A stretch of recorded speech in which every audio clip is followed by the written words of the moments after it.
Hello, friends. Welcome to my channel, English with Basraj sir. My name is Basraj. Well, friends, those who have not yet subscribed to my channel, please subscribe and press the bell button.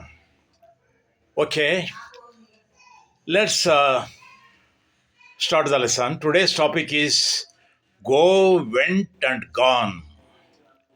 These are all verbs. Go is the base form. Go andre hogu, moment, proceed ಅಂತ ಅರ್ಥ. I go to school every day. ನಾನು ಪ್ರತಿನಿತ್ಯ ಶಾಲೆಗೆ ಹೋಗ್ತೇನೆ. You go to school every day. ನೀನು ಪ್ರತಿನಿತ್ಯ ಶಾಲೆಗೆ ಹೋಗ್ತೀಯಾ. He goes to market every day. ಅವನು ದಿನ ಮಾರ್ಕೆಟ್ಗೆ ಹೋಗ್ತಾನೆ. She goes to music class once in a weak.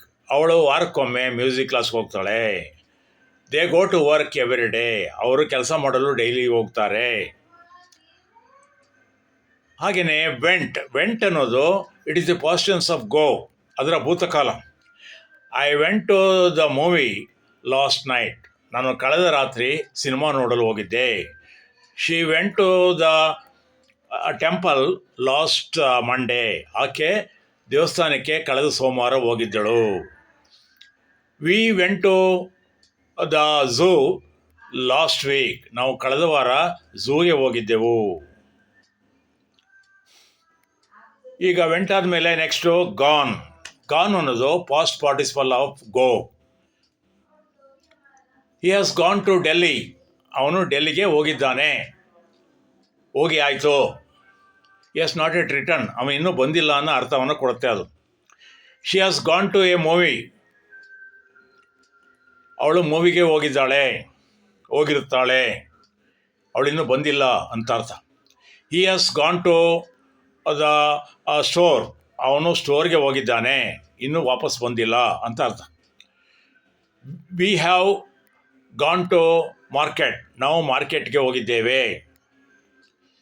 ಈಗ ನೆಕ್ಸ್ಟು ಗೋಯಿಂಗ್. ಈ ಶೀಟ್ಗಾದರೆ ಗೋಗೆ ಏನಾಗುತ್ತೆ ಅಂದರೆ he goes to market, she goes to school. We go to market, we go to school ಹೇಳ್ತೀವಿ. ಇಟ್ ಗೋಸ್ ಟು ಸ್ಟೋರ್, ಅದು ಸ್ಟೋರ್ಗೆ ಹೋಗುತ್ತೆ ಅಂತ. ಈಗ going, is going to the market ಅಂದರೆ ಈಗ ಹೋಗ್ತಾ ಇದ್ದಾನೆ. Is going to the market. She is going to the church. ಅವಳು ಚರ್ಚ್ಗೆ ಹೋಗ್ತಾ ಇದ್ದಾಳೆ. ನೋಡೋದಲ್ಲ ಸ್ನೇಹಿತರೆ, ನನ್ನ ವಿಡಿಯೋ ಇಷ್ಟ ಆದರೆ ದಯವಿಟ್ಟು ಲೈಕ್ ಮಾಡಿ, ಶೇರ್ ಮಾಡಿ ಮತ್ತು ಮರೆಯದೇ ಸಬ್ಸ್ಕ್ರೈಬ್ ಆಗಿ. Thank you.